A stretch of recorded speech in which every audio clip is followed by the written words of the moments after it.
So this is the Danish dough we're going to shape. I let mine rest overnight. So this is the next day. I am going to lightly flour my bench. Does it stick? Okay. Lightly press it down a little bit. Just to ease the rolling.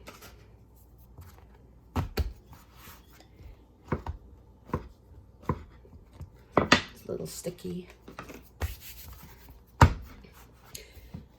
Okay, so my goal is to roll this out. I like to make 4 by 4 inch squares. So if I roll it to about 8 inches, well, a little bit of trim, a little bit more than 8 inches, by however, until I get the thickness I need.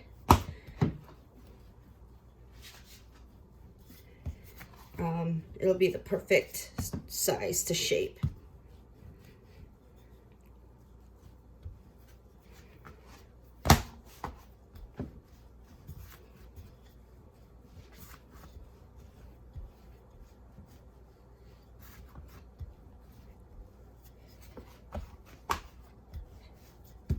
Okay, when you're rolling, you have to make sure you just roll in the direction ahead of you. You don't want to go sideways because you don't have enough control. So just make sure you keep on rolling it. Let me see where my ruler is.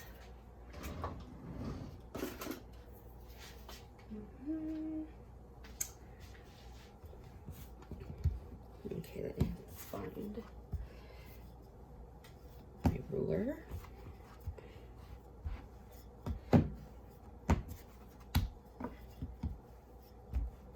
Still a little thick. You want this thicker than, say if you're gonna roll a croissant dough out.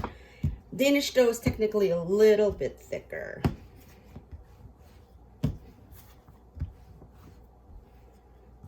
That's good. That's about 8. It's about 8. I'm gonna roll it this way. So we get a nice good length on this.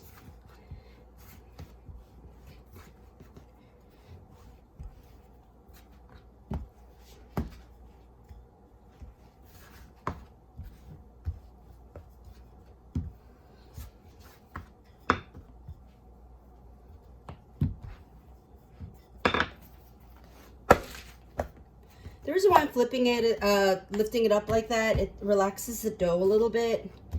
So usually when you roll out dough or you manipulate dough, the gluten development gets there, and then if you lift it up, it just relaxes it. So it does like less, it does the shrinking. So if it's gonna shrink, it's gonna shrink. I think this is fine. It might be a little thicker than I'm used to, but c'est la vie. Okay, half of this I am going to just make a couple of Danish cuts, and then the other half I am going to attempt snails. Okay. I'm gonna looks about right. Looks a little long, but we will make do. Okay, so I have my ruler somewhere. Should have prepped that beforehand. Anyways, where's the bottom part? Okay. I'm gonna move this up a little bit. Just kind of extend this edge. I'm gonna make 4 by 4 inch squares.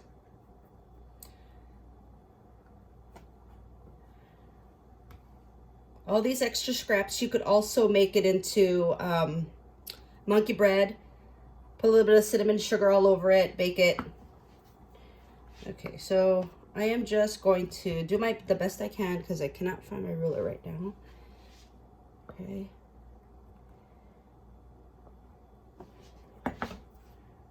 It's close. Okay. You could expose the edge, which is nice, so you could expose the lamination. Okay.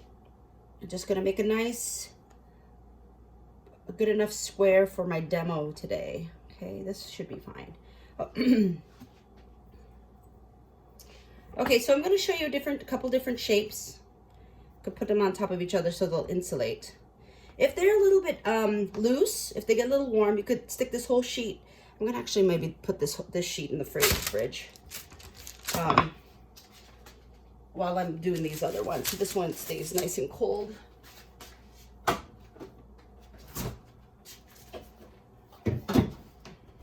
Okay, so these shapes, okay, I'm going to do a pinwheel shape, okay? Let me look for the ugliest one because it doesn't need to be super square. You're gonna cut each corner, not all the way to the center, okay? Pull every other corner into the center here, and you're making a pinwheel, okay? I'll put this on a sheet pan and egg wash it. Put this over here. You guys all can see it, okay?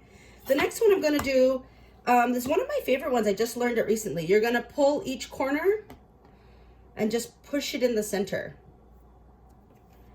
When it proofs, it'll look like kind of a flower-like. It's kind of round, so that's a nice shape, okay? The next one I'm going to do is, it's a window pane, okay? Not a window pane, but I call it a vol au vent. There's other different names for it. So you want to fold your triangle in half. Then you're going to cut straight down the sides. Make sure you don't go all the way to the end. You're going to do the same here without touching both of those cuts. You want to leave a space. You're going to open this up. Then you're going to just flip these ends over to make a nice, we call it a vol au vent, but I know that's not the correct name for it when I was in school, okay? These are nice. A window. Let's see what other shapes. If you have a cutter, you could do a fun cut and then flip it over. But mainly the ones I do are these three. So I'll just continue the shapes. The good thing about Danish is, I've just learned recently, that whatever shape you do, you kind of have to keep it consistent whatever the filling is. Like say for these, you want to have like berry. This Danish, you could make apple filling with some streusel topping, and this one could be just your regular cheese Danish, which is my favorite flavor. But today, I am just showing you how to shape it. Quarantine baking. I don't know if I have any fillings. I might do a pastry cream and then fill them each with a little bit of frozen berries. I have, oh, I'm not supposed to stretch that one. A few frozen berries I have in my freezer. So we'll check it out. So if you have a square, if you want to make the vol au vent or the window pane guy, and your square is not straight, just trim it. And just work as fast as you can so this doesn't get too warm, okay? It's a little bit, see, it's a little bit mushy, okay? We're gonna egg wash these and let them proof. You wanna let them proof in a low oven.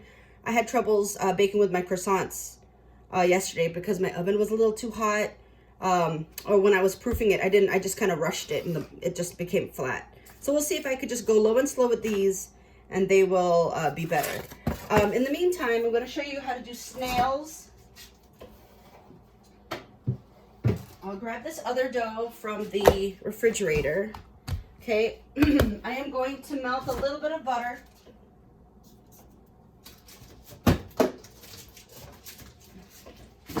In the micro.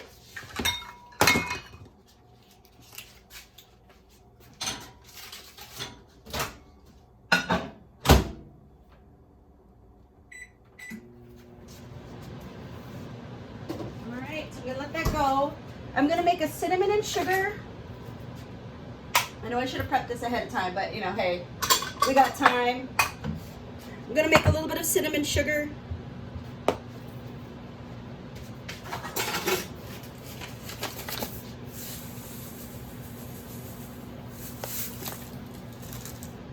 For my favorite type of Danish.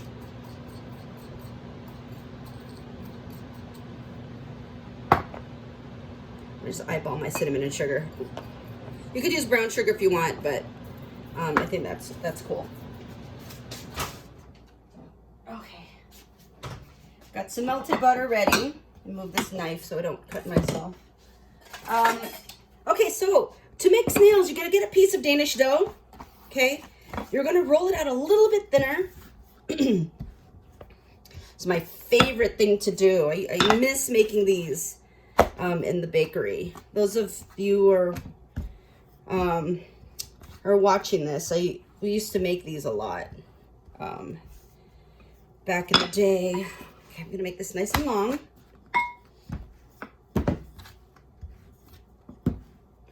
As long as I could try to get it. Okay. Okay. It's okay. I'm just going to trim this ugly edge off just because I can. I'm going to trim this side off too, just to clean it up a bit. Make some monkey bread maybe. Okay, so I am going to, I just put my brush in the cinnamon and sugar. We're going to butter this, a little bit of butter. Okay, just a tad. Okay, you're gonna get your cinnamon and sugar, sprinkle it all over, or you can do it one side. I'll go heavier on one side, just very lightly. You don't. This is not a cinnamon roll. I'm just adding a little bit of flavor into your Danish, and it's gonna add a nice, attractive look when we twist it. Okay, that should be enough. Okay, we're gonna fold these two down. Okay.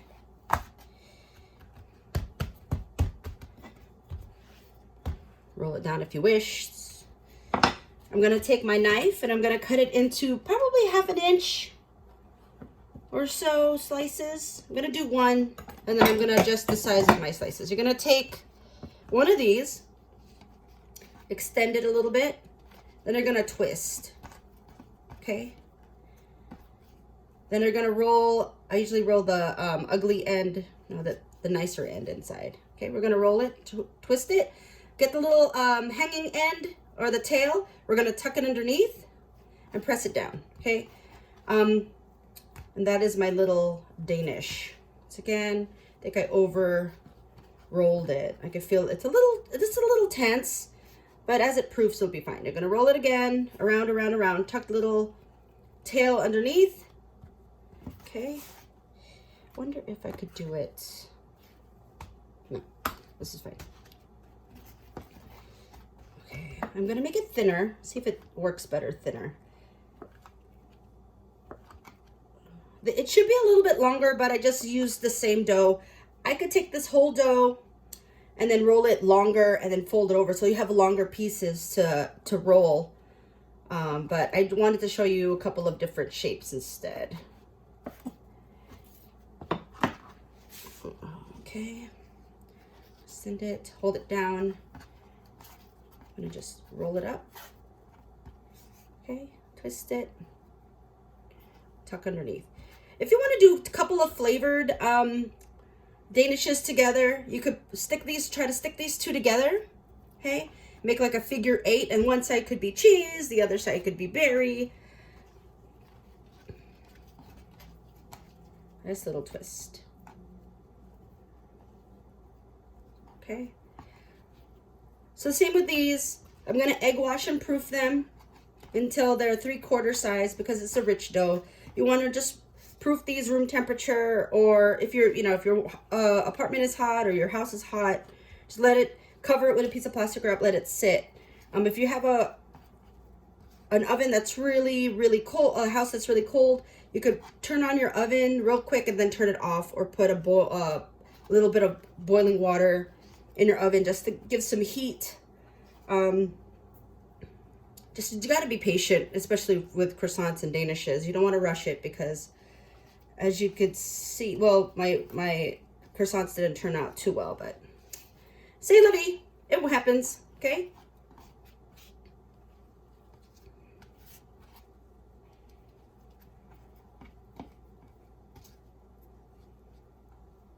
Okay.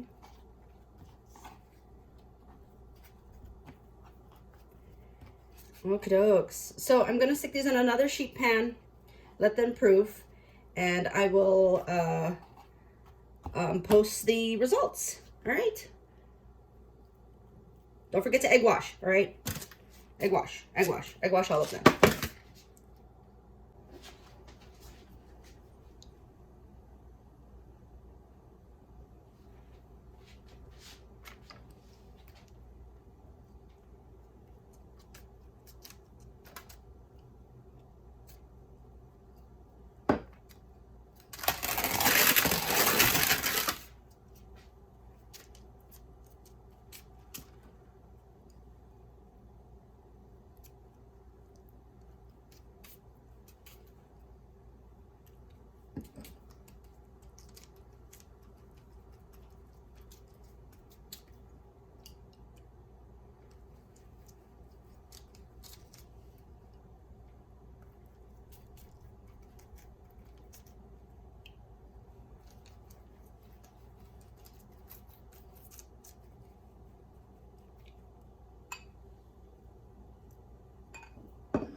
Okay, I'm back. So the Danishes have proofed.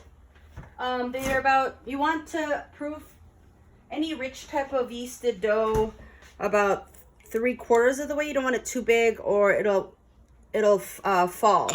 So what you want to do is grab some your wet fingers, especially for the Danishes. You want to make kind of a hole. You could dip your fingers in a little bit of water. We want to make a little hole in these in the Danish just to make space. Okay. Just gonna make some space. My oven has been preheating for a while now. Hopefully these come out really nice. My apartment really sucks with the oven wise. Okay, so we're gonna egg wash these. Okay, lightly egg wash. Redouble egg wash our laminated dough. Usually it's croissants and Danishes, you egg wash it right before you proof it, and then you egg wash it before you bake. Just make sure lightly egg wash that.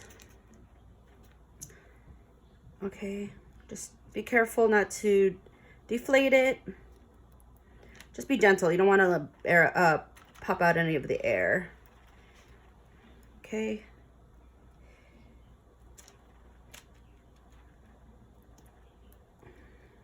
Nice egg wash. Hopefully it's even. Okay, I made a pastry cream. Okay. It's my typical filling for Danishes. What I like to do when it's hot,